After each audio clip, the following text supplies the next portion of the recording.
Anthony, this was a fantastic performance. I mean, one of the best you've had in a while. Is it just as simple as the weight? I mean, obviously that seems to be the first thing people point to, but is it that simple?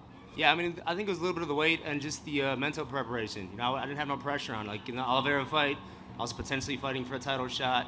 Max Holloway was the interim title. This one, I had no pressure. Just go out there, have fun, and that's what I did. Went out there and had fun. Can you talk about your mentality overall during that stretch? I mean, you had a rough stretch. There's no doubt about it. After being on top of the world and having to deal with those kind of results, I mean, did doubt ever creep in? Did you think, maybe I don't have it anymore? No, not doubt, but just a level of competition. I was calling out the best in the world. I fought Max Holloway. I fought, Charles Oliveira. Everybody at lightweight pretty much that was in the top.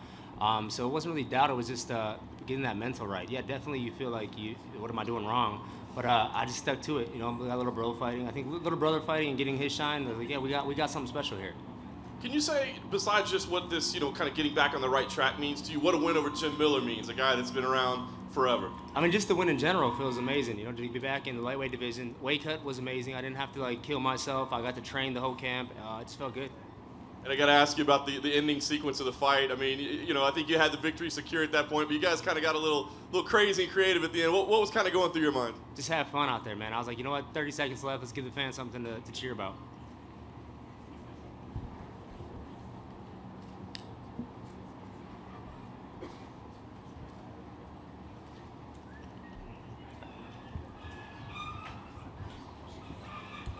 Anthony, right here. Just kind of what John said too. Going through what you did at the end of last year at UFC 206.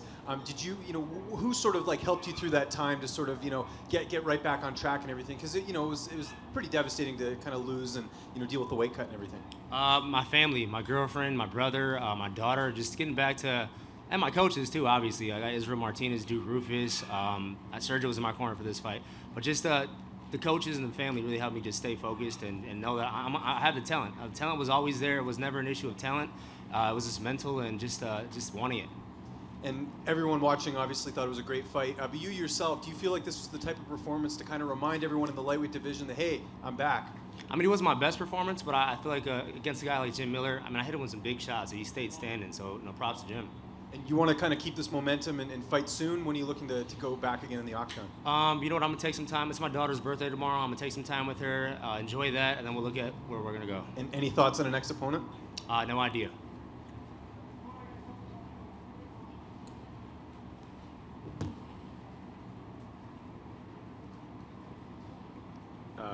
Anthony, to your left. Yeah, where? I see you back there. I noticed it seemed like you and Duke, right before you check with the commission with the mouthpiece and you get the stuff over your eyes, the Vaseline and everything, that you and Duke kind of embraced each other for a while, and he was talking to you. Was there anything meaningful about that? Did you guys say anything before? Oh yeah, most definitely. Duke always knows what to say. Duke's been in my corner for every fight except for one, and he was on the same card as I was on. He just said, go out there and like your father said, never let him put fear in your heart. And he's like, go out there and just be yourself. And that's what I did, man. I just wanted to have fun. No pressure. I think the biggest thing was no pressure. I wasn't fighting for a belt or a potential belt. I was just fighting to have fun and do what I do best. Did this night, when you were in there, it did seem like you were having there were moments where you're dropping your hands a little bit, and you could tell that your confidence level was high. When was the last time you felt this way? Can you compare this night to? Yeah, I felt this way when I went on my title run. When I beat Lozon, Cerrone, Henderson all in the first round, I just felt confident in my skill set. I worked really hard on my wrestling with Israel Martinez, and I wanted him to take a shot on me to show him I had that defense there. I had the range. I felt strong. I hurt my hand in the second round, the same injury as the Holloway fight. So I stopped throwing that right hand, but everything else worked good. Anthony, congrats. Do you Thanks, think man. that you broke your hand? I broke it in the Holloway fight, Yeah. and it broke in a way that I didn't have to need surgery, but we knew it could be broken again. So yeah, I'm pretty sure it's broke. So I gotta get an X-ray and see what happens. Okay, because you didn't get the surgery last time, right? No, we didn't. It broke straight back, so I didn't need to readjust the knuckle. Okay, how does it feel now? Broken. Like broken. It hurts. Okay. Would you say this was your best performance since the Melendez fight? Yeah, for sure. Oliveira fight, 45 was death. I was Yeah. trying to make weight. I couldn't even train. I was just cutting weight the whole time. Yeah, I felt at home again, where I was just having fun and there was no pressure. And now that you're back and obviously feeling good and happy, Do you regret the 145 move? Do you feel like you kind of No, not at all. I think I was chasing. My goal was always to be a two-time champ. When I beat Henderson, I called out Aldo. But I know with my age and where I'm at, the weight cuts are ridiculous. And last thing that I hadn't seen, just observing you fight week in the past, you mentioned your girlfriend, and she seemed like she was with you more, like official weigh-ins. She was your sort of corner, and at media day and things like that. Why did things change, and why did you decide to do that as opposed to having a coach with you like usually? We had 3 fighters on the card, and they were busy, but obviously she makes me feel the most comfortable. So we just maybe I did what I felt makes me feel comfortable. Now you got to stick with it. Obviously. Yeah. Right. Congrats. Thank you.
Alistair, obviously this was a big win for you. A trilogy fight, a big name.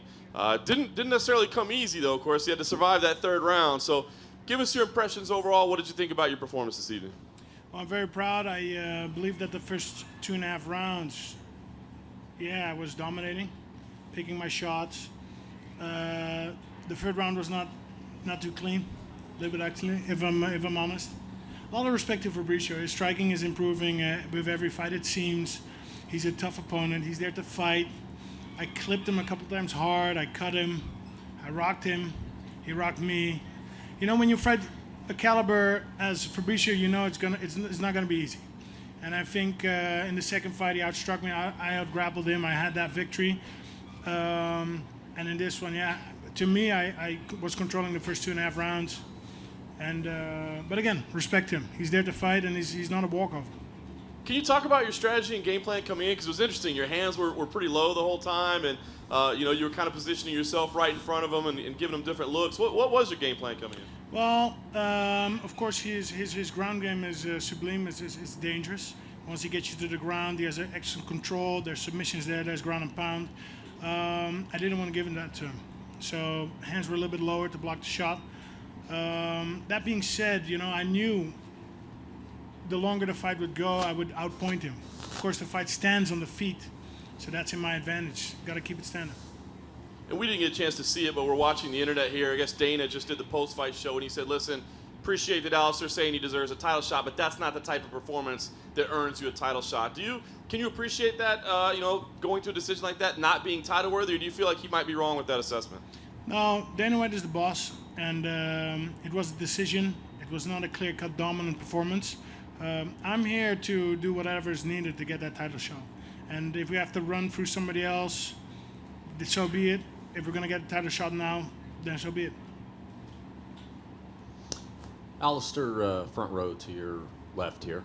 Hi. Looking at the judges' scorecards, all the judges gave you the first 2 rounds, and all 3 judges gave Fabricio the third. But one judge did score that round 10-8 for Fabricio. Do you see any case for that, or did you think that was a little much? No. Sometimes you totally disagree with the judges. I think it was accurate today. Again, to me, from where I was looking, I was in control the first 2.5 rounds. Up until that, basically that takedown. And then it was all him. Not the most prettiest performance, I agree. Now, we were just talking about possibilities of a title shot for you. Looking at the heavyweight landscape and the rankings, either due to injury or somebody being booked with somebody else already, if you don't get that title shot, that's probably got you fighting someone ranked pretty significantly below you at this point. Would you be okay with that if you're not offered that title shot? Well, I'm a fighter first. I like to stay active. We're going to do whatever is needed to get to the title. And, just be positive. I like the development as a fighter. I believe that every opponent gives me an opportunity to become a better fighter. So if we have to face somebody else first, fine. And lastly, for me, trilogies in MMA are pretty rare. You guys have now fought 3 times and over a pretty wide span of years. How do you assess this performance in the trilogy, even apart from the win, just the way that the two of you have evolved as fighters, how it felt to face him and his skill set tonight versus other times? Well, again, I know that Fabricio is, he might not be the most athletic opponent. He's an opponent who you easily underestimate. He doesn't really have that knockout power in his hands, but still he finds his way around that. And he's a very intelligent fighter. He's a very dedicated fighter. He comes with a plan to win. So to outsmart him, you have to have your own plan to win, and that does not always give for the most entertaining fights. Then you have to weigh yourself, okay, do you want to win or do you want to fight entertaining? If you're going to fight entertaining against Fabricio Verdum, he's gonna capitalize on that, and he will finish you off. And that's something that for the trilogy fight you can't at this level you can't do it. You gotta fight clever, you gotta fight smart, and you gotta get that W. Alistair, right over here. Went to the distance for the first time since 2015, and when you fought Roy Nelson. Were you surprised you weren't able to finish Fabricio in this fight? Fabricio does not get finished that often. Stipe finished him, knocked him out beautifully again. You know, Stipe is a tremendous champion. Junior Dos Santos knocked him out, uppercut. But he doesn't really get finished, and he's fighting all these big names. He's not getting finished. So that being said, I fought him twice before. I knew beforehand I'm going to get my hands full. It might not be the most beautiful fight, but it's all about fighting clean, not giving away too much, and getting the W. And any bumps and bruises tonight? Like, when would you like to get back in there for your next fight? I don't have any injuries. You can see my face. I might have a little redness here, but I'm good. Preferably, you know, I'm looking a little bit at different aspects to my career. I would love to fight in Madison Square Garden. I think that would be beautiful in my career. Not to take away from Vegas. I love to fight here as well. Love to fight in Holland again. Love to fight in Japan. I hear the UFC is doing a Dubai card. That could also be amazing. Have to have Brazil once in my career. But we'll see. We'll see. For now, celebrate a little and head back to the drawing board. Up to the next one. And if you look at your last couple of opponents, they're all big-name fighters. You know, Mark Hunt, Andrei Arlovsky. But if you look at the heavyweight division now, there aren't too many big names at this point left, at least that are coming off wins. Would you want to fight like a Curtis Blades, like a prospect, or are you looking to fight someone like Derek Lewis, even though he's coming off a loss, but he's a bit of a bigger name? I don't really have a clear name in my mind. To me, Fabricio Verdum was the main target. Stipe Miocic, I got something to set right with him. I think my my hand is shuffled differently this time. But let's see what happens. Alistair, congratulations. Can you talk about just having the mindset of coming into this fight, though? Because what you're describing is that you know that Fabricio is hard to put away, and yet if you don't finish him, then you have Dana White saying that this wasn't impressive. This wasn't the fight that will get you to a title shot. So you're facing the toughest guy, but even if you beat him and you survive a third round, then you're not getting a title shot. Were you aware of all that coming in, and what kind of effect did that have on your mindset? Well, to me, I knew if I fight my fight, either the knockout will come or it won't. If you pursue it too much, you're going to fall in one of Fabricio's traps. That was my thought process going into this fight. I knew it was going to be a hard cookie to crack. But it was more about fighting my fight, and if the knockout comes, it'll come. And the same, we're going to see what's next on the path. And not that this had any effect on the fight, but I was just curious. I wanted to ask you about, he does some weird things. He likes to play a little bit of mind games. He did that after the first round where he kind of did like a karate stance at you when the round ended. And then there was at one point where he kept on looking, it seemed like at your lower leg, and then looking up at you. And then you started doing it. Like you started to point at his legs or something. Do you remember that? And what was going on there? Well, Fabricio likes to play mind games. Again, he's I view him as one of the more intelligent fighters. It's all to get in my mind. Again, I've been battling him for 11 years. He's one of my rivals. Yeah, and if you're going to do that mental game, I can do that as well. Compared to over here to your right, you're right. Compared to the fight in Strikeforce, how would you rate it compared to that? How would you rate this fight compared to that one? That one was a clean one as well. I do believe that I was very dominant in that performance. I believe I was very dominant in this performance, except for the last 2 minutes of the third round. But again, Fabricio is a champ. He's a former UFC champ. He's a jiu-jitsu grappling champ. He comes with a plan to win. And I believe that I have outsmarted him, and I've used my athletic abilities to dominate him. So you just said you'll do whatever is needed to earn that next title shot, but you only have a finite amount of time here. You're in your late 30s, and you don't have forever to fight. How long would you be willing to?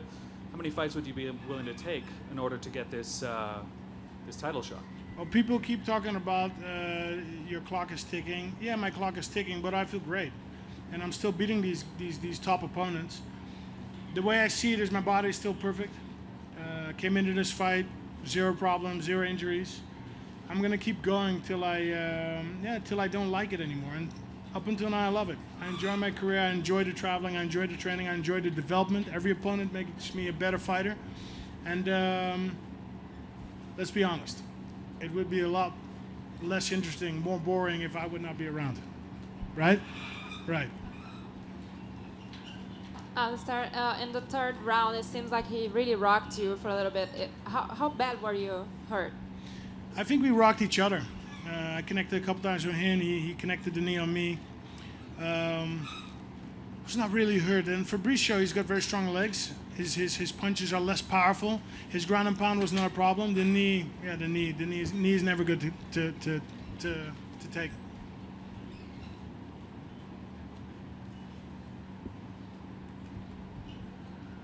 Never want to get kneed in the face in a UFC fight.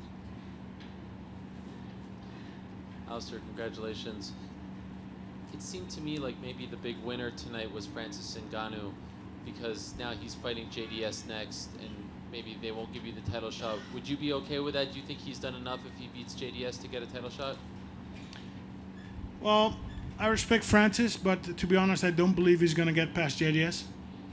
JDS is one of the elite fighters that also has the ability to always come back stronger after a loss. He's shown that over the years, and yeah, let's see what happens in that fight. I mean, he's got his hands full on JDS. JDS is a very hungry fighter, very dedicated fighter, trains complete. So I can't do any predictions, but he's got his hands full. And your evolution as a fighter, dating back to the Pride days, has been remarkable. Everything that you've been through, the ups and downs. When this fight was over and you won, did you take a moment to get a little nostalgic? I mean, this is a rivalry that dates back to Pride. There are very few of those left, and it started in Pride.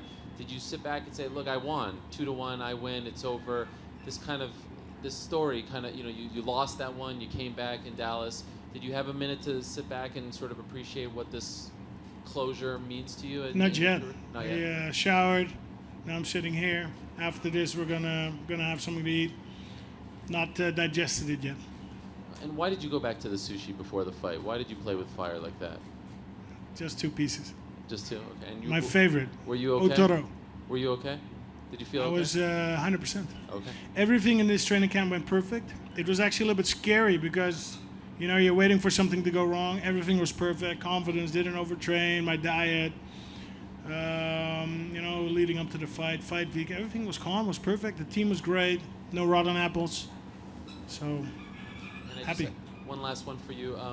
How do you feel about Gokhan Saki coming to the UFC, and how do you think he will be able to do, considering he doesn't have a lot of MMA experience? Well, I'm very excited for him to come to the UFC. It's a new challenge, a new chapter in his career.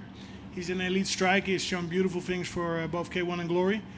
I'm not that much in touch with him. He's going to have... my thing is I love people who test themselves. Conor McGregor is a person who does the same. Saki is doing that the same. I can only respect that. I can only encourage that. He will get tested because UFC is no joke. Everybody comes with a plan. Everybody has excellent strength conditioning, cardio. And we're going to see what he's made of. And that whole testing thing is, I can only applaud that. There's, when you come from another discipline and you come into UFC, I hope he doesn't underestimate it because it's going to be tough. He will get tested. Everybody gets tested in the UFC, sooner or later. Congrats.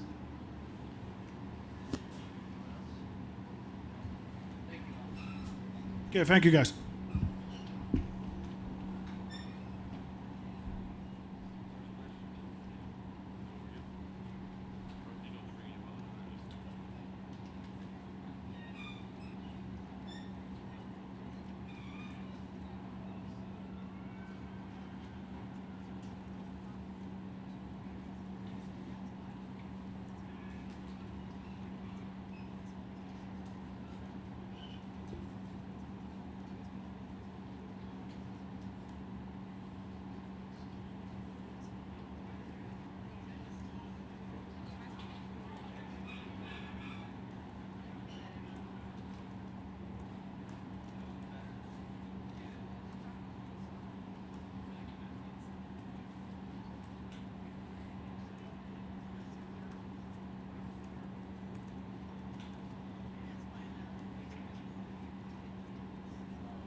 Another crazy day at International Fight Week today. I guess before we talk about the things that did happen, can you kind of maybe update us on what didn't happen with the main event?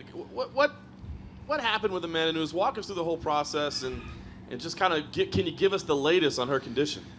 So after the weigh-ins yesterday, she weighed in, she made weight. Then leading up to the ceremonial weigh-ins, I got a call that she wasn't feeling well. And it was questionable whether she was going to show up to the ceremonials because the doctor needed to see her and, they needed to find out what was going on with her. So she does them. Everything's good. This morning I wake up and I hear that she's not feeling well again and she wants to, no, she's not feeling well again and she's probably not going to fight. So I asked the doctors what's wrong with her. She was medically cleared. She was physically okay. They found nothing wrong with her. But she didn't feel right. And she just says, so I'm not going to fight? I mean, she refuses to fight? I mean, I know you can't, I guess you can't physically make somebody. No, you can't make anybody fight. And it's not that she, is like, I'm just absolutely refusing to fight. She said, I don't feel right. I don't feel good. I think that it was, 90% mental and maybe 10% physical. She probably didn't feel right. I mean, I think a lot of fighters have had times where they don't feel right, and then we've had guys who are outright sick. There's situations like our maniac Cowboy Cerrone, who calls me last week or 2 weeks ago, or whatever it was. He's got staph infection in his knee, and he pulled his groin. He had a bruise from the inside of his knee all the way up to the top, and he's like, but you know what? The doc's saying, but it's true. Dr. Davidson was saying, we're getting him the antibiotics that he needs, and he'll be ready to go by that night. And I said, you don't want to fight Robbie Lawler in this condition, so let's push it back 10 days or 2 weeks or whatever it is. And we did. These situations arise all the time. I don't know if I've ever had a situation like today, though, where she was, physically capable of fighting. So, I mean, she's on a fantastic run, but how does that impact? I mean, does that concern you moving forward? Like, can I put this woman in the main event slot? And yeah, I won't do that again. I won't main event that title again. It sounds like you said earlier today, maybe Edmonton for the reschedule for this fight. What needs to happen to make that official? I mean, is that the plan for sure, or is it still kind of up in the air? No, that's the plan. We're working on it. That's what I would say. Yeah, we would do that. Makes sense. Okay, appreciate those updates. Let's just ask about what did happen. Robert Whittaker looked fantastic. I can just give your thoughts on what was an incredible performance. Now you got maybe a new star at just 26 years old, first Australian champ. Oh, he looked incredible. If you look at his fight against Jacare, I said leading up to that fight, his fight's going to be determined by the first clinch. They're in the clinch. He got out. He started landing bombs. Then you see him in this fight against Yoel Romero, where he has basically one leg 2 minutes into the first round. And the takedown defense was unbelievable work in the clinch. One of the things I got to point out, because I would listen in between every round, his corner work was insane. His cornerman did such a great job of coaching him through, round by round and trying to take the focus off his leg. He was incredible. He looked incredible. And last thing for me, you brought Michael Bisping into the cage. You still got the George St. Pierre thing out there where he's saying he wants to fight. I mean, do we know for a fact that this is the fight without question that will happen? And could it happen in Australia? An Australian event was announced tonight. Is it possible that fight could take place there? The George St. Pierre ship has sailed. That fight's not happening, obviously. I've been saying that now for a while. I had a press conference for that fight, and it never happened. So, we had to move on. And if you look at what happened tonight, both of these guys, the main event was awesome. It was such a great fight. This is the fight that should happen. This is absolutely the fight that should happen, and it's gonna. The funny thing is, you're asking me that. No, that's not. But I would love to do this fight in Australia. So I'm not saying we are, but I would love to. Hey, Dana, right over here. You talked on the post-fight show later this evening about the Alistair Overeem fight, and saying that that fight isn't really inspiring to fight for the title next. Who did you score that fight for in between Verdum and Overeem? Well, the crazy thing is, I don't think it's rocket science to know going to that last round. I felt like Verdum had to finish. I felt like Verdum had to finish him. How you can score a 10-8 in that fight? I don't know, man. I don't see it. To me, one guy has to get dominated so bad for a fight to be a 10-8, and the closest thing to it was the third round. Verdum had him out, he had him hurt, and he double legs him and lays on top of him for the rest of the fight, and he lets it go to the judges. So you can't be upset about that. You had the fight was there to win. He was standing up, he was out on his feet, and he was hitting him with shots at will, and he double legs him and lays on him the rest of the fight. What are you mad about? And the Francis Ngannou Junior Dos Santos fight, is it safe to say if Ngannou wins that, he'll fight Stipe next? I don't know. Yeah, I don't know. We'll see how the fight goes, what happens, how he feels, and And you mentioned UFC 215. Is there any concerns at all about the commission, just with what happened with Tim Hague? I know there's been some talks about, potentially looking into that whole situation of what happened with him. I'm very confident in the people that we have, from Mark Ratner down, and the judges and referees that will, travel for an MMA event to be able to, it's not like it's our first trip to Canada either. Been to Canada many times, and we have very competent people. There's a really bad stoppage tonight earlier on, and it was horrible. We had Joe Silva going crazy again tonight over that stoppage, but other than that, our people are pretty capable. Dana, right here to your left, front row. No, just following up on the heavyweight division, looking at the rankings, who's already booked and that sort of thing. Obviously, Cain Velasquez comes up, but just any status update on him? Last I heard, he would be back around October or November. Okay. So that would possibly put him in the conversation about the winner of Ngannou, Dos Santos, and that sort of thing. Definitely. Okay. Also, just since we have you here, going back to last night, the debut of Justin Gaethje, the fight of the night. Conor McGregor casts a wide shadow over the lightweight division, but with him gone for the summer with boxing, it seems like this is an opportunity for any number of lightweights to really hijack the platform while he's not here, so that when he does come back, they have a chance to be somebody that he's going to have to reckon with. Do you see this as kind of a summer of opportunity for lightweights to emerge, put themselves in that conversation? Yeah, I mean, obviously that kid breaks into the top 5 with that performance, and you got Khabib and Tony out there too, and yeah, there's a lot of great fights to be made while they're waiting for Conor to come back. Thanks. So just to follow up on that, over to your right. Just to follow up on that, he was specifically calling out Tony. The 24 hours has passed. Can we match make that fight? Are you ready to do that? I actually still want to see Khabib versus Tony. So that fight's got to happen first. You're still committed. Doesn't have to happen first, but I kind of like to see it.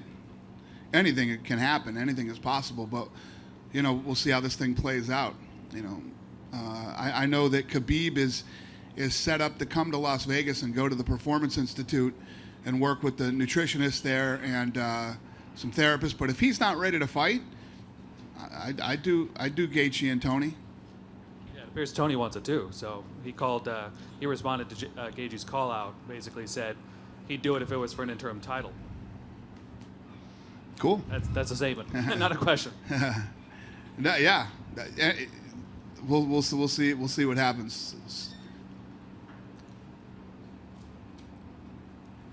Hey Dana, I just wanted to ask you. A couple people asked me about Amanda and your decision, or not your decision, but since she didn't fight and Dr. Davison cleared her, did you consider stripping her of the title at all? Was that ever a factor? No, I didn't consider that. We didn't pay her.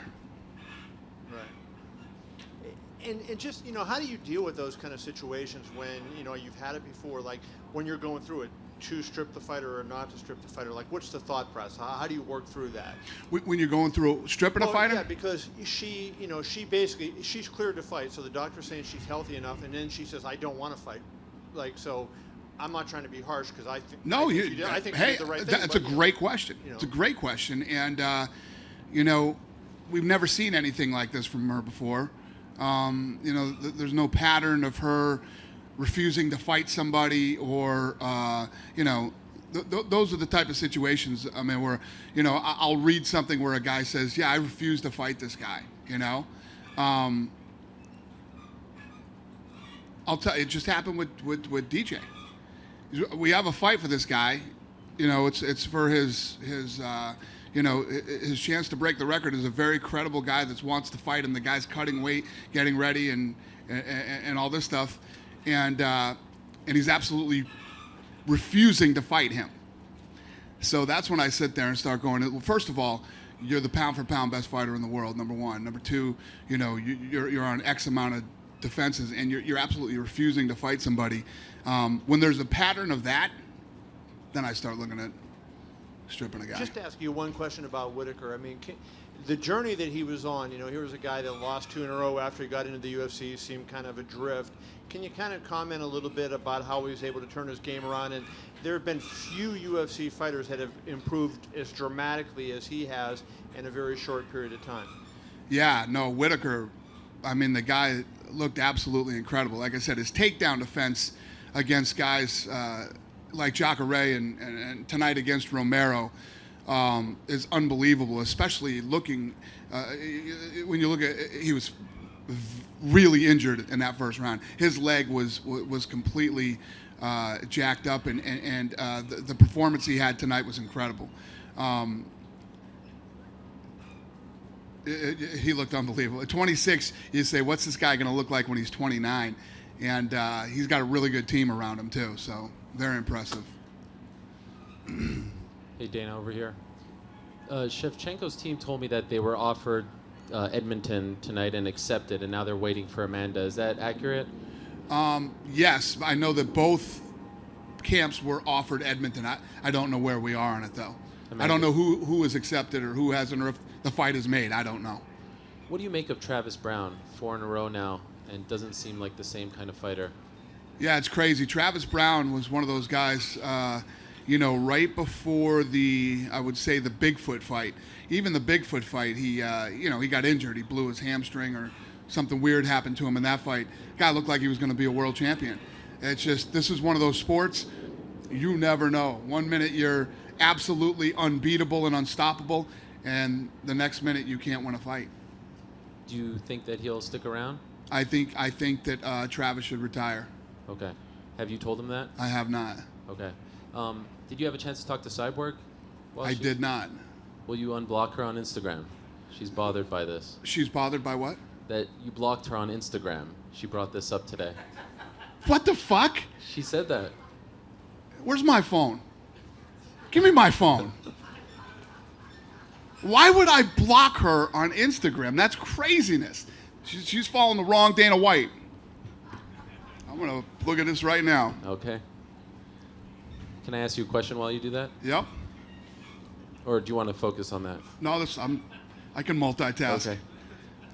I thought the UFC 214 promo, the second one that aired, I think right before the main event, yeah, was the best and most honest promo in UFC history. Thank you. Particularly because of the story of John Jones and not shying away from it. Was that something that you had to sit down and talk, like, how much of this are we going to tell? How much are we going to peel back the curtain here? Because you don't often see that before a fight of this. No, I think that. Listen, if a guy, all right, what is her Instagram account? Maybe I can't do this by myself. Chris Cyborg, just one word, no H in Chris.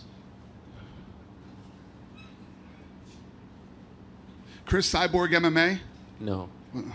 But if you blocked her, you may not see her come up. Why the fuck would I block Chris Cyborg? Listen, we've done some stupid things over the last couple of years with the website and all kinds of other stuff. But why would I go out and just block her? Because I don't want her seeing the stuff that I'm posting. While you're at it, could you unblock me too? No, I'm blocking Okay, you. all right. You're staying blocked. But so if I blocked her, it won't pop up? No. Yeah, it should still pop up, right? Are our social media people here? Chris Cyborg UFC, Chris Cyborg FC.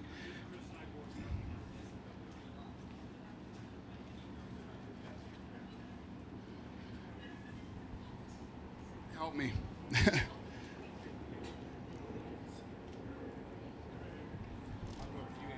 Okay. I did not block Chris Cyborg. Okay. That's weird. Anyway. The promo. So the promo, yeah. So listen, if a guy makes a mistake and has one, I mean, this is years, and this is like John Jones. You know, he's gonna go all the beef between him and Cormier, and when you think about it, this is only the second fight between these two. It's crazy. I think that you can't honestly, talk about this fight without telling the story, and that's the whole story. And at the very end of the promo, you see John is reading something that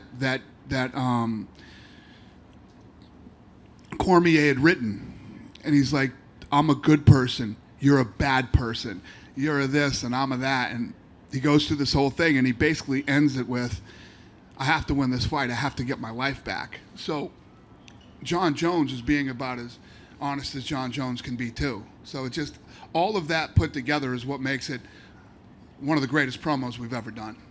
And last one for me, the press tour starts next week for Mayweather and McGregor. What is your role? Starts tomorrow for me.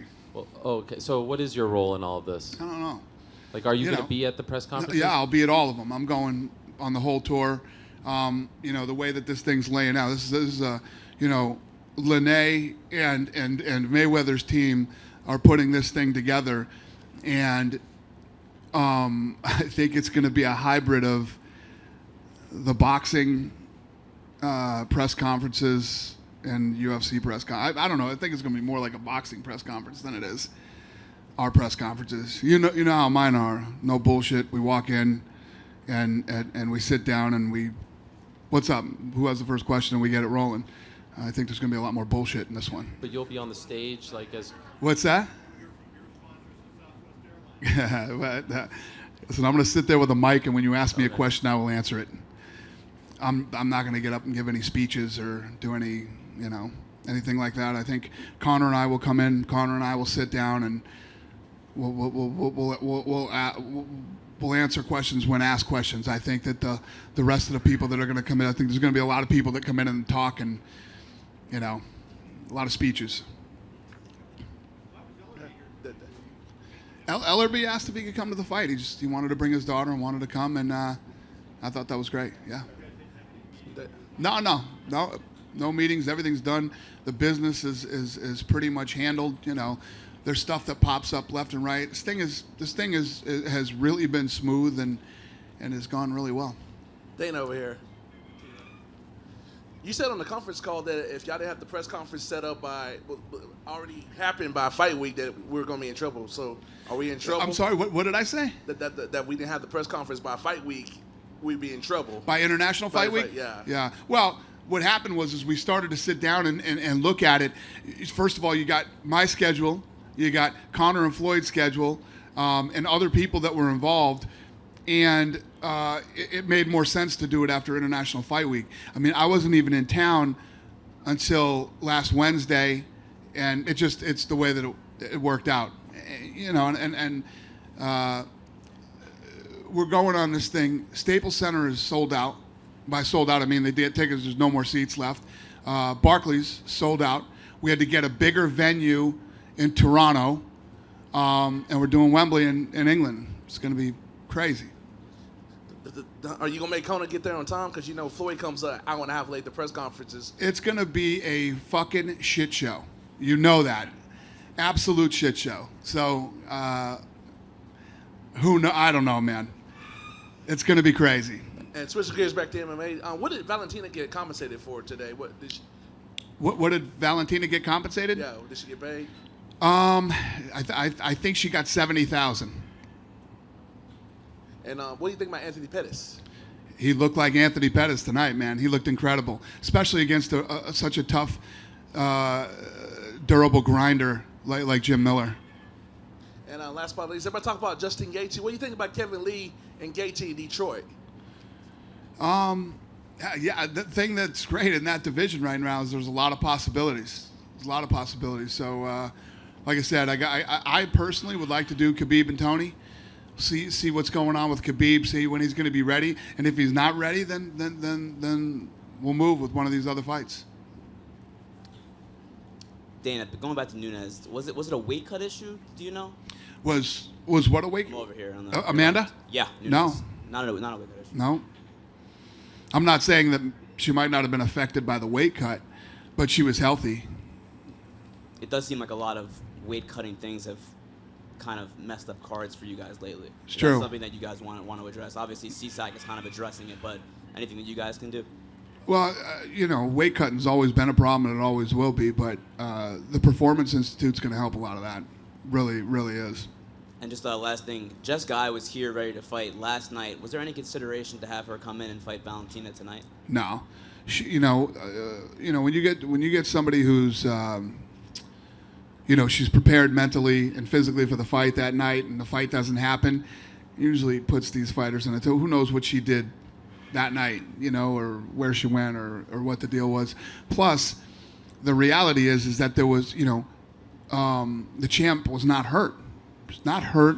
It's not something that's going to keep her out for months. So you just, like Cerrone and Lawler, you just push it back and try to make the fight another time.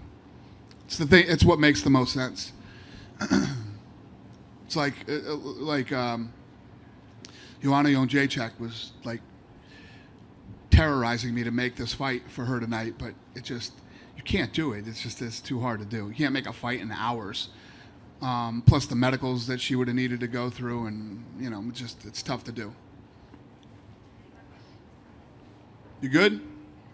Thank you, guys. Have a good night. Oh wait, what happened with my? What happened? Was she blocked? So weird. Listen, we've done, like I said, the website. We put her in the men's 145-pound division, and we've done some stupid shit. That was, but I did not block her. That's crazy. I don't know why she would think I blocked her.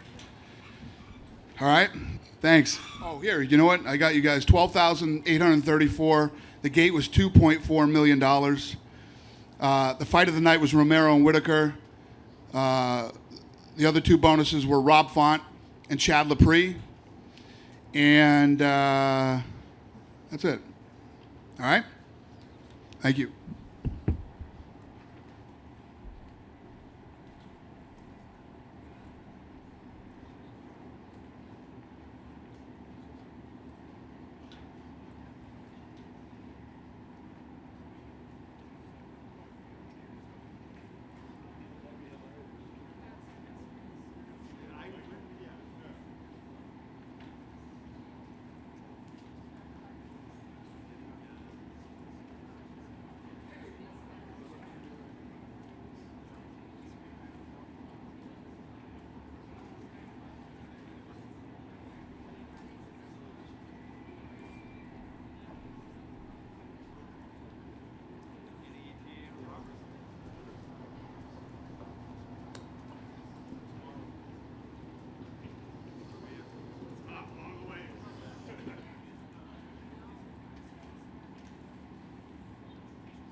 Yoel, this was a fantastic fight, fantastic main event overall. How did you feel about your performance tonight in the fight?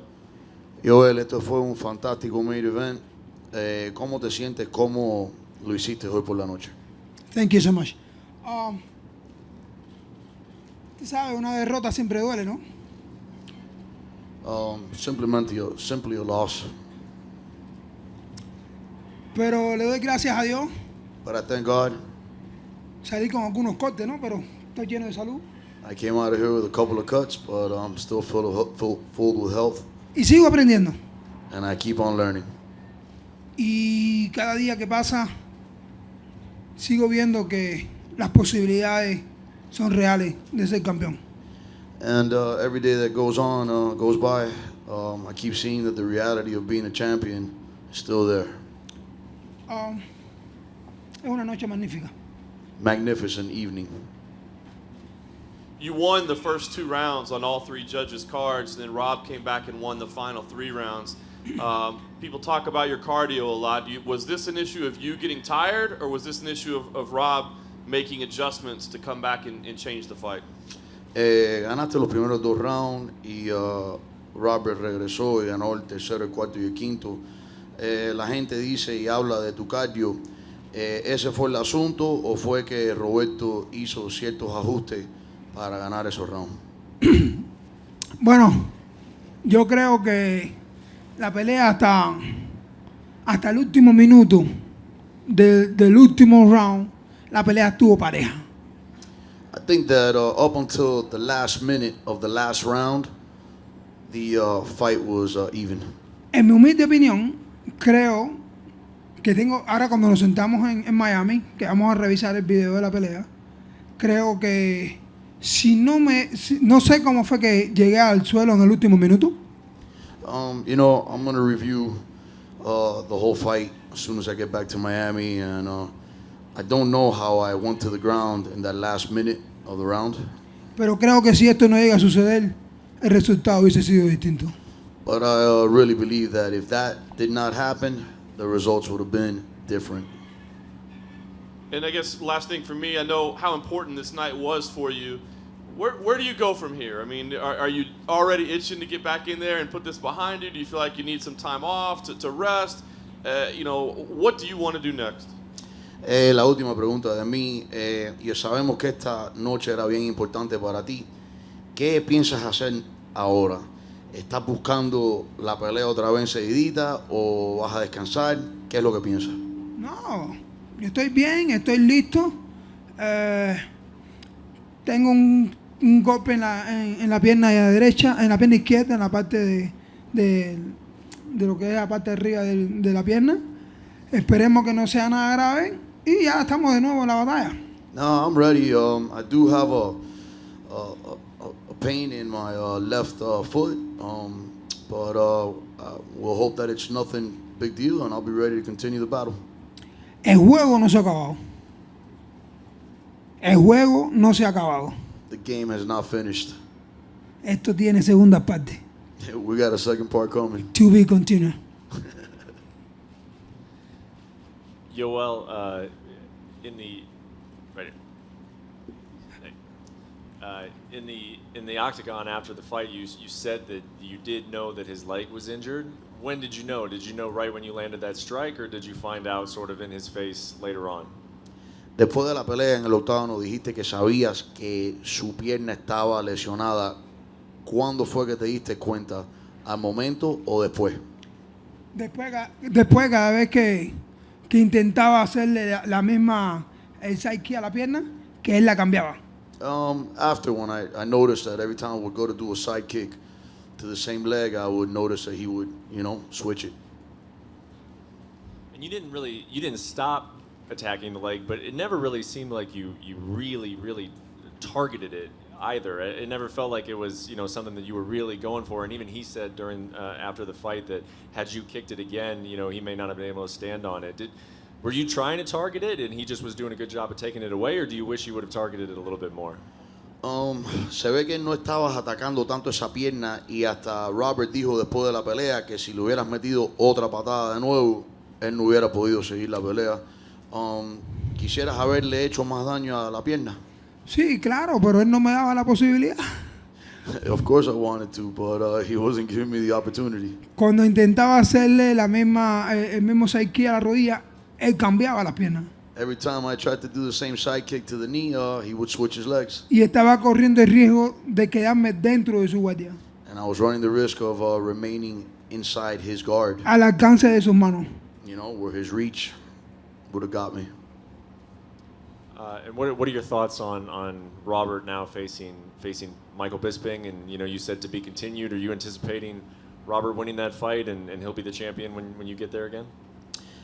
¿Cuáles son tus pensamientos en Roberto fajándose con Mr. Bisping?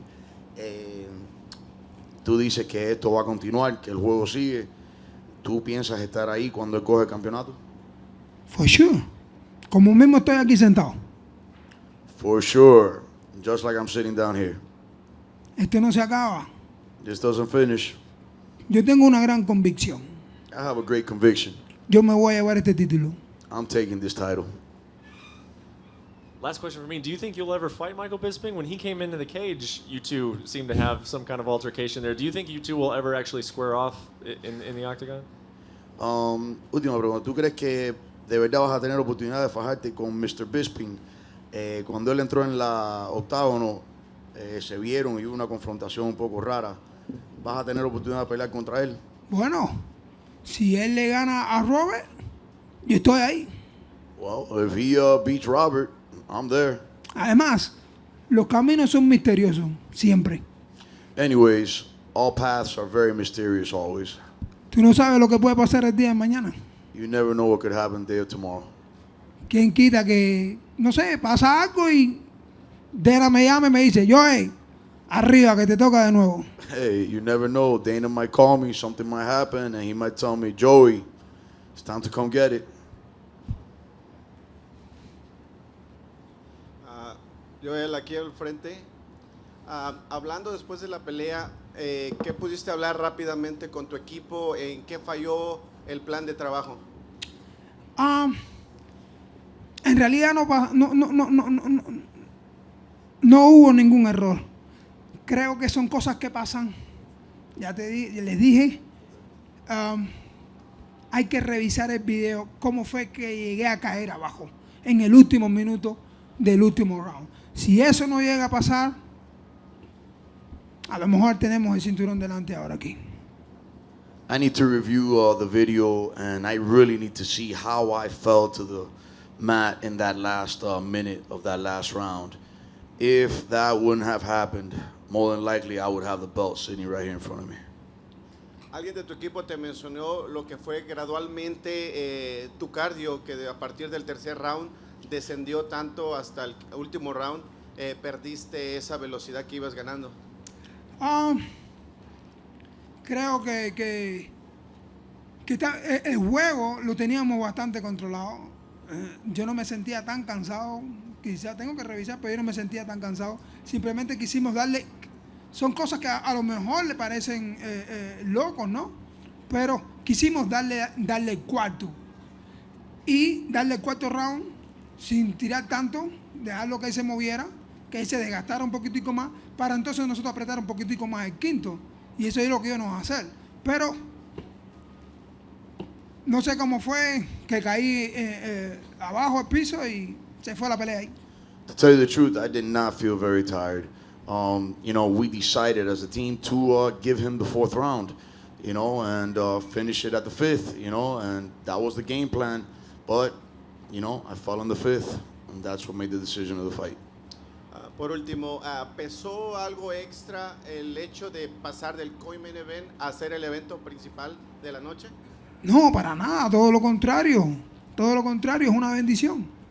All the contrary, not at all. This was a blessing. Hey, you all over here. Sure. Did his takedown defense surprise you? ¿Su defensa de los tackles te sorprendió? No, para nada. Yo sabía que él estaba trabajando la defensa de los tackles. Además, Ariel, esto es un deporte de artes marciales, ¿viste? No, not at all. You know, we knew that he was going to be defending and practicing his defense of the takedown. Anyways, Ariel, we know that this is a mixed martial arts sport. Inclusive, yo le hice algunas entradas, pero no eran fake. Yo sé que cuando tú le haces una entrada a las personas que no son luchadores y lo haces tirarse y volver a pararse y se va desgastando.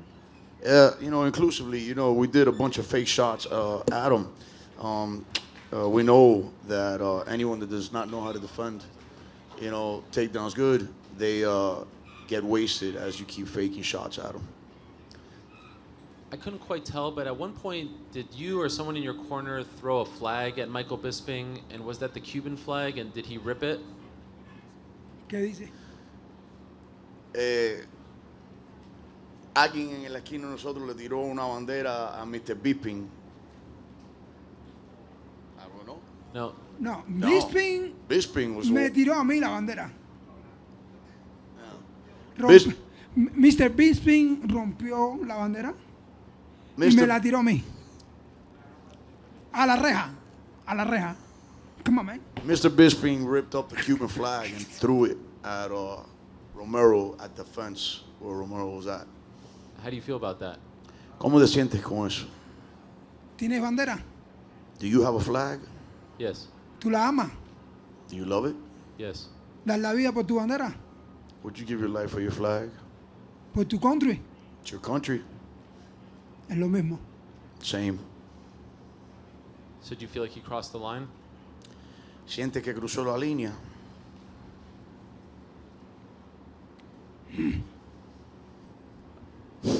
Speaking of Cuba, I know you said you wanted to go home afterwards with the belt to see your son. Are you still planning on going home now without the belt? Hablando de Cuba, sabemos que ibas a ver a tu niño con el cinto. ¿Piensas ir a verlo de todas maneras? Sí, claro. Yes, of course. El cinturón no traspasa el amor que yo le tengo a mi familia. That belt does not change the love that I have for my family. El amor lo puede todo. Si lo que estoy haciendo es por amor a mi familia. You know, love encompasses everything. Everything that I'm doing is for the love that I have for my family. Son 11 años sin ver a mi hijo. It's 11 years without seeing my son.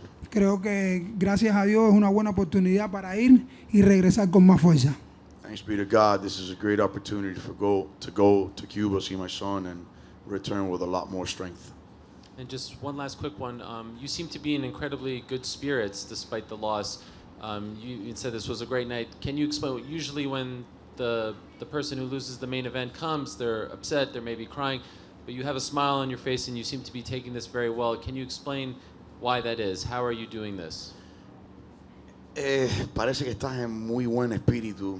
Normalmente cuando uno pierde una pelea, un main event, vienen llorando, bien triste. Tú también tienes una sonrisa.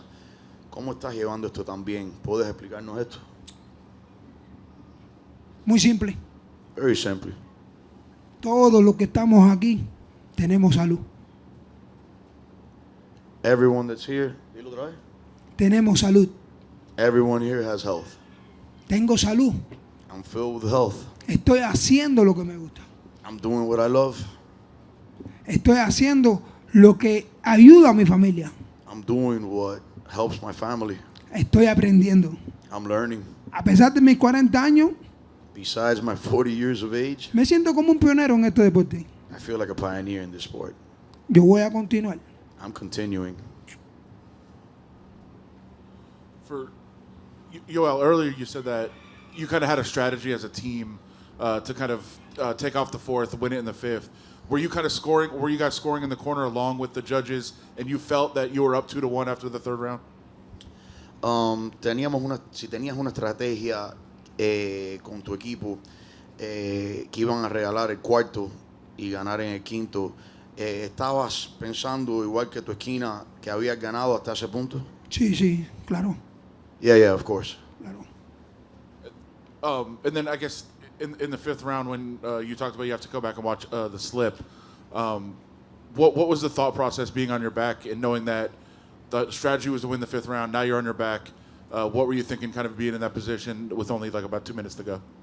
Quedando 2 minutos nada más, ¿qué es lo que estaba pasando por tu mente cuando fallaste, te caíste y estabas en tu espalda sabiendo que quedaban menos de 2 minutos para la pelea terminar? Hasta ese momento yo sabía que le iba a presionar. Up until that moment, I knew I was going to keep putting pressure on him. Hay muchas personas que cuestionan mi cardio, ¿no? There's a lot of people that question my cardio. Y no es que quería probar nada, It's not that I wanted to prove anything, pero sí iba a empujar un poquitico más para que el mundo viera de dónde está el cardio de Joel.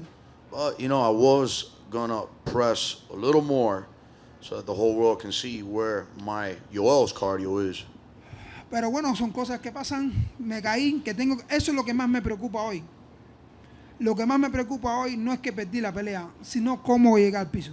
Oh, those are things that happen, but the main thing that worries me now is just seeing how I fell. That's the only thing that worries me. Porque me sentía bien. Si no llego a caer al piso, el resultado hubiese sido completamente distinto. Yo estaba presionándolo. Because I felt great, if I wouldn't have fallen to the floor, that fight, the results would have been different. I was the one putting pressure on him. Pero bueno, gracias a Dios, pasó lo que pasó y como decimos nosotros, en las buenas y en las malas, gracias a Dios. Thanks be to God, what happened, happened, and like we say, in good and in bad, thanks be to God. And lastly, you just went through a long fight, 5 rounds. There's a lot of punches. Any particular reason you decided to shave? It seems like that would be a painful process. Acabas de ir por una pelea dura de 5 rounds, muchos piñazos. ¿Cuál es la razón que te decidiste afeitarte? Parece que eso hubiera sido doloroso. Revisa todas mis peleas después de pelear, qué es lo que hago. Analyze all my fights. As soon as I'm done, what is it that I do?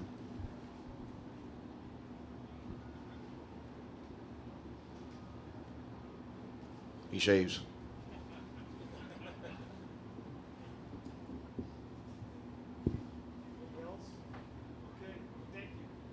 You're welcome.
Rob, congratulations, of course, for an incredible victory by you tonight.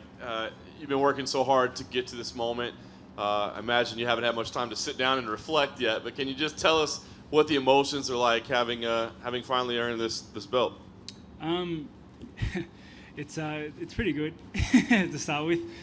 It's an accumulation of a lot of effort from a lot of different parties. You know, I have the best team in the world. I've said that every fight, and I truly mean it. You know, Henry Perez, Alex Prates, and Fabricio Whittaker. You know, those three guys you see in every fight, and they're always with me. They're very smart. They got me through this fight. You know, this fight was very hard for me, but I have a lot of team back home that, you know, don't get a lot of credit and don't manage to get over here with Justin Feshel, Justin Lang, Stu McKinnon. Those boys really look after me, and there's you know, I have the best team in the world. I've said it before. After the first 2 rounds of the fight, all 3 judges had you down 2-0. I wonder what you were thinking at that point. I mean, obviously you never go into a fight wanting to lose rounds, but did you realize that might be a possibility against a guy like Yoel, but you could capitalize late on a guy that tends to fade? Or, you know, were you frustrated by what had happened in the first 2 rounds? In the first round, he kicked me leg pretty hard. You know, he and that kind of put a I don't know what, a blocker in the way of my game plan. And you know, the game plan was always to pepper him, to hurt him, to poke him away, and then in the later rounds start to capitalize on that constant damage. But it put my game plan back a little bit for the first 2 rounds. I had to concede that, and I had to play it a bit safer than usual. But you know, in the end, it came around. Great cornering from my team. They really got me through this one. We obviously saw you know, the knee being addressed there. Do you know anything about the extent of the damage yet? I mean, certainly you haven't had full testing on it yet, but I mean, do you have an idea what might be wrong and kind of what you're looking at? In my expertise, it's sore. Well done. And last question I have for you. I mean, anytime somebody wins a belt, the first thing we ask them is, what's next? What's going to happen? We know what's next for you. It's Michael Bisping. I wonder what you thought. I mean, Michael Bisping is Michael Bisping. He's been that way for a long time. But what did you think about the exchange tonight and kind of the way he addressed you? And what did you think about the whole process? Michael, you said it best yourself. Michael Bisping is Michael Bisping. I'm the type of fighter that goes into every fight with no ill will towards any of my opponents. I'm an athlete first and foremost, and we love the sport. I actually respect Michael Bisping. I respect him as the champion, even though he's injured and on the bench, and that's why there's an interim champ. I respect him. I really do. I have a lot of respect for him. But you know, we're going to touch gloves now. It's fate. We have to fight now. And when we do, you know, there's going to be no mercy. Rob, hey, first of all, congratulations. I'm just wondering, just on Michael Bisping, obviously the lead-up between you and Yoel was one of very much a mutual respect between the two of you. That's probably not going to be the case with Michael Bisping. I was just wondering, how will that affect your preparation at all? I don't know. I haven't got any bad vibes from Michael. He hasn't done anything crazy to try and get in my face. I think he respects me as well. You know, he is who he is, and he's going to do what he's going to do. And, you know, I'm just going to be me. I go into the fight with the same amount of respect I have for every athlete, and I'm going to be me in that fight. I'm going to be me on the media, outside the fight. I'm going to be me, and you know, he can work with that. And Dana said before, there's a possibility that fight could take place in Australia. I know you said before that you'll fight anyone, anywhere, but would that make it a little bit extra special if you do get that shot and it is back home? Oh, of course, mate. Who doesn't like fighting at home? You know what I mean? Having it on your backyard is great. Great for me. It's great for all my support. I'd love to bring the fight back to Australia. You know, they would love it. And what do you think your win tonight does for the sport back home? I have a lot of support from the Australian crowd back home. I know this, and I'm blessed to be in this position. Every time I walk out into that octagon, I feel like I'm representing my countries, Australia and New Zealand. Mate, it's the highest honour and highest privilege. I try to conduct myself in a good manner outside the octagon as well as inside the octagon, and try to be, you know, a champion needs to act like a champion. And you know, I can only hope I fill those shoes. Congratulations. Thank you very much. Hey, Robert, right over here. Earlier this year, they announced that it was going to be Michael Bisping and George St. Pierre. Now here you are here with the title yourself. Just talk about, you know, at the beginning of the year, what you were feeling when you saw that, you know, the division was getting log jammed, and here you were winning these fights, but it didn't seem like you'd get a title shot. Yeah, at that point in my career, I think people were still thinking I was a sleeper. Yeah. I think people were definitely underrating me a bit, and that's fine. You know, I can only be me. You know, I fly a little bit under the radar, and that's fine. I let every one of my fights, I let my actions speak louder than my words. And I hope tonight was another demonstration of that. But definitely earlier in the year, there was a logjam in the division. You know, there was nowhere to go. There was no reason to fight. There was no way to work up. You know, everyone has a goal of being the champion or being the best ever, and it's hard to do that when the champ is tied up with another opponent that's not even in the division. So that was hard. That was a hard time. But then with the interim belt and the fight with Yoel Romero, everything starts flowing again. Even the fighters below me get a chance now to fight their way up again, and you know, it's a great time to be a middleweight. And you were a product of the Ultimate Fighter. You won the Ultimate Fighter. Did you carry that with you tonight? You know, into this, just for all those guys on that show, and just being someone that was a success from the Ultimate Fighter. I didn't think about it. That's so long ago. I can barely remember yesterday, to be honest. Like, that was a long time ago. More importantly than anything, every time I step into that octagon, I feel like I'm representing my nations. And, I want to be a good role model to young upcoming athletes. And, I want to be a role model just to men in general. And that kind of gets to my next question. How much do you think this win is going to impact, more Aussies like yourself, trying to, get into the sport and, sort of motivate them because now they have a role model in you as the champion? 100%. I got here training at home with my teams at home. I do all my training out of Sydney. It's a bit of an urban myth that you need to travel to these major camps to get all their work done. There's a lot of other fighters now doing it and getting the spotlight they deserve. But I do all my training in Sydney, and I have the best team in the world, and I've said that, and now I've proved that. So, for the Australian crowd at home, it can only benefit them. We have the talent, we have the potential at home to do what we need to do. And, I hope this just makes the sport grow. And last question for you. We know that Bisping is next. Are you still, though, a little bit worried that maybe St. Pierre somehow gets in there and gets that fight with Bisping, or is that completely off your mind at this point? I didn't even give it a thought, mate. At this point in time, I'm pretty sure me and Bisping are fated to fight. We were supposed to fight another time, and then, it's like snakes and ladders. I had to fight a lot of dudes to get back into that range. But now here I am again, and here we are again. We're going to fight. What Bisping does, who he fights, that's his own business. I'm taking everything one fight at a time. I'm worrying about me. I've got the best team around me. They make smart decisions with them, and that's where we'll go from there. Robert, to your left. One question about the last 90 seconds or so of the fight. The judges had it 2 rounds apiece. There was that point where Romero goes to the ground. When he was out here a little while ago, he actually said he would need to go back and look at tape and see exactly what happened, if he fell, whatever. I wanted to ask your thoughts about that moment, what your read was on that situation, how he ended up on the mat, and then also following him to the ground. You had success on the feet, but obviously you locked down the win in that last 90 seconds. Was that a cognitive thought in your head at that point, or did you even realize it at the time? Mate, that's Australian wrestling for you.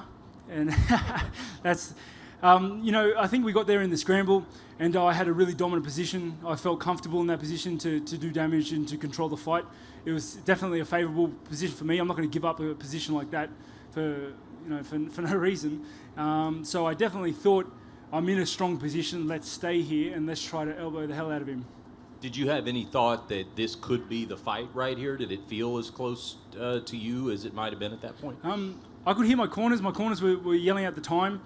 But, in the fight, timing is hard.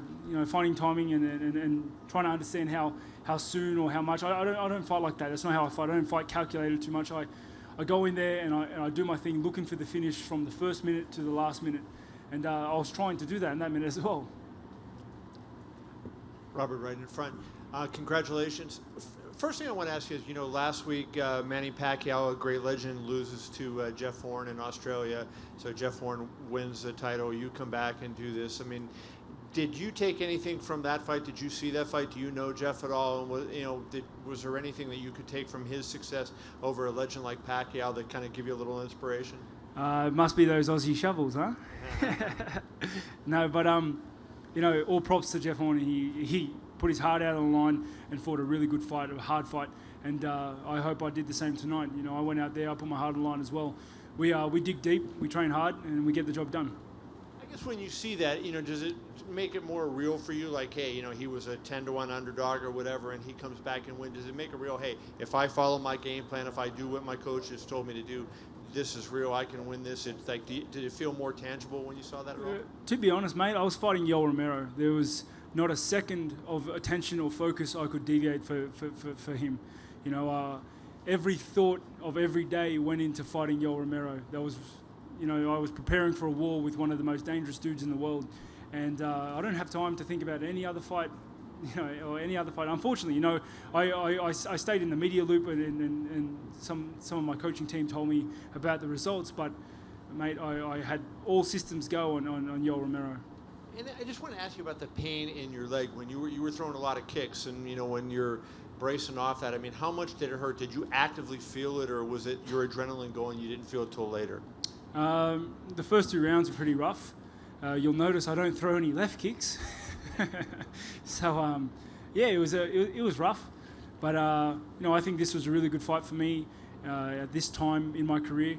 I'm young enough to make adjustments. I had a hard fight. I had trials I had to get through, and I can only come out of this stronger. You know, I'm going to go home like nothing's changed. I'm going to get back into the program and just plug away so that the next time you see me step into the octagon, it's a better Robert Whittaker. Hey, Robert, to your left. A little bit back further. There you go. I may have heard you incorrectly, so please correct me if I'm wrong on this. It was loud in the arena. Did you say that you had suffered the injury in camp, and that you thought it was 100? You said something about it being 100% tonight, but then. Mate, I'm not too sure. Like, even if it could have been absolutely perfect, but he stomped it so hard. Like, I could have had the absolute pristine knee, and then he stomped it, and then it wasn't so pristine. So. You know, if it was good, it wasn't after that.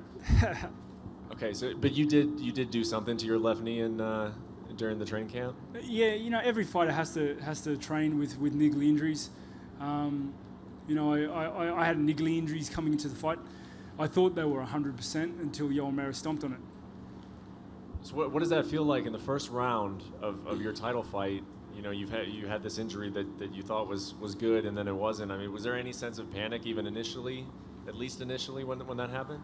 It's kind of why I give a lot of credit of this fight to my corners and my coaching staff, because it was there. You know, in the first and second rounds, it was there. It was hard to ignore because it was fresh. The injury was fresh, and it hurt. You know, and with the adrenaline running in a fight, for something to hurt, you know it's injured. So. But my corners, you know, I have, like I said 100 times, I have the best team in the world, and they gave me precise answers. They gave me the cool and calm, collected focus that I needed, and I drew from that to really get over that little hill in this fight. And I know this is kind of asking you for a detailed answer on something you just don't know about yet, but are you concerned about the knee right now? Do you feel like it could, you know, prevent you from getting back in the gym when you want it to be, or are you pretty certain you're not concerned sitting out there? Mate, I could lose my leg and one of my coaches would still make me train. Trust me, I'll be training just fine.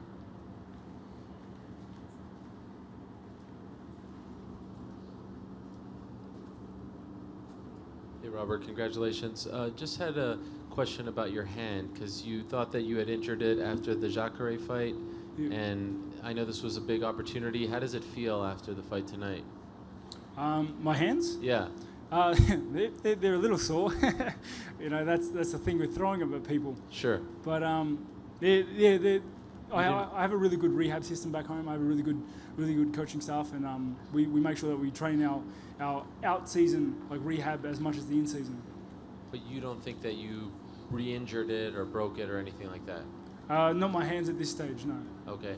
And would November seem like too soon for you, considering you fought in April and now in July, and that would be in 4 months? Does that seem like it would be too soon to come back? You know, I haven't given it much thought, to be honest. Like, this is all real fresh.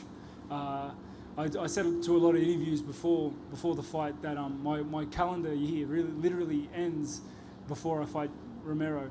And the problem with that is that I'm not prepared for any answers afterwards. So looking at things, I have a bunch of little niggly injuries I have to get over. And the 4 month span seems pretty short to get over it, especially with my knee impacting the fight the way it did. You know, so I'm going to have to go home, see the doctors, see what they say, and get a proper medical opinion before I can make any other decisions. And just one more. Sometimes in the past we've seen people win the interim title and not even want to wear it. They want to wait for the real belt, the official belt, if you will. How do you feel about that belt? We've seen other people like Conor recently say, "This is the belt. I'm the champion." Where do you fall as far as the interim belt is concerned? Mate, I had to fight a 5-round war with Yoel Romero. I think if you fight a 5-round war with Yoel Romero, you deserve a medal of your own, because that dude is an absolute, he's one of the most dangerous people on the planet. No one wants to fight him, and for good reason. So I worked hard for that belt, for that bit of shiny metal there.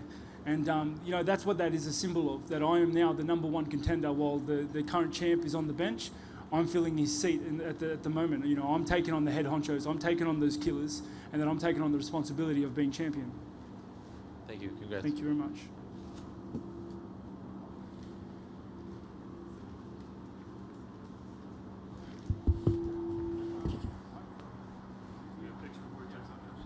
Thank you very much, guys.